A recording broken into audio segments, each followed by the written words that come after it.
UP में लोकसभा चुनाव की तैयारियों को तेज करने के साथ ही अब अखिलेश यादव ने अपनी नई रणनीति पर काम भी शुरू कर दिया है। अखिलेश यादव भी इस बार बीजेपी की तरह पार्टी को बूथ से लेकर संगठन स्तर तक मजबूत बनाने की कवायद कर रहे हैं। इसके लिए अखिलेश यादव इस बार कार्यकर्ताओं के साथ साथ पदाधिकारियों को भी तवज्जो दे रहे हैं और राय मशवरे के बाद ही अखिलेश यादव कोई नई रणनीति बनाएंगे। जहां एक तरफ बीजेपी को हराने का दावा कर चुके अखिलेश यादव अपनी नई रणनीति पर काम शुरू कर रहे हैं, तो वहीं दूसरी तरफ इस बार अखिलेश यादव अपने कार्यकर्ताओं और पदाधिकारियों को भी लोकसभा चुनाव की रणनीति से पहले, प्रत्याशी उतारने से पहले राय मशवरा करेंगे, जिसके बाद ही सपा सुप्रीमो कोई नया कदम उठाएंगे। यूपी में 80 सीटों के लिए समाजवादी पार्टी ने भी लोकसभा चुनाव 2024 की तैयारियां शुरू कर दी हैं।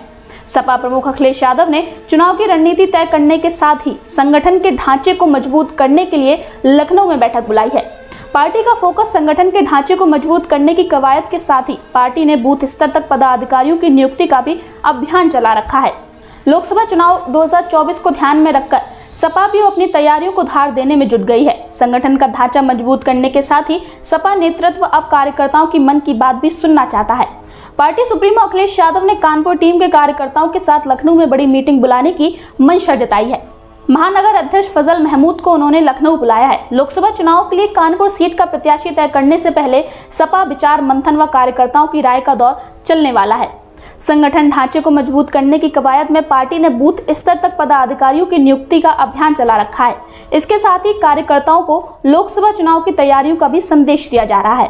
शहर में 3 विधानसभा सीटों पर जीत दर्ज करने और 2 सीटों पर मजबूत प्रदर्शन के बाद अब सपा नेतृत्व कानपुर लोकसभा सीट को महत्वपूर्ण और जिताऊ मानकर चल रहा है। महापौर चुनाव में भी सपा के पक्ष में माहौल बना है। ऐसे में पार्टी नेतृत्व इस बार कई महीने पहले ही लोकसभा प्रत्याशी की घोषणा करने के मूड में नजर आ रहा है। सपा नेतृत्व से मिले संकेतों के अनुसार इस बार प्रत्याशी चयन से पहले बूथ स्तर तक कार्यकर्ताओं की राय ली जाएगी। प्रदेश कार्यालय से महानगर अध्यक्ष फजल महमूद को बताया गया है कि उन्हें इसी सप्ताह में राष्ट्रीय अध्यक्ष अखिलेश यादव से मुलाकात का बुलावा मिलने वाला है। वे अपनी तैयारियों के साथ लखनऊ आए। उनसे मुलाकात के बाद राष्ट्रीय अध्यक्ष अखिलेश यादव की इच्छा कानपुर के महानगर व ग्रामीण संगठन के कार्यकर्ताओं के साथ लखनऊ में मीटिंग करने की बताई जा रही है। पता लगाना है कि लोकसभा चुनाव के लिए सपा का कौन सा नेता अच्छा प्रत्याशी बन सकता है। फजल महमूद ने बताया कि राष्ट्रीय अध्यक्ष से लोकसभा चुनाव की तैयारियों और रणनीति पर दिशा निर्देश मिलने के बाद ही अगले कार्यक्रम तय किए जाएंगे।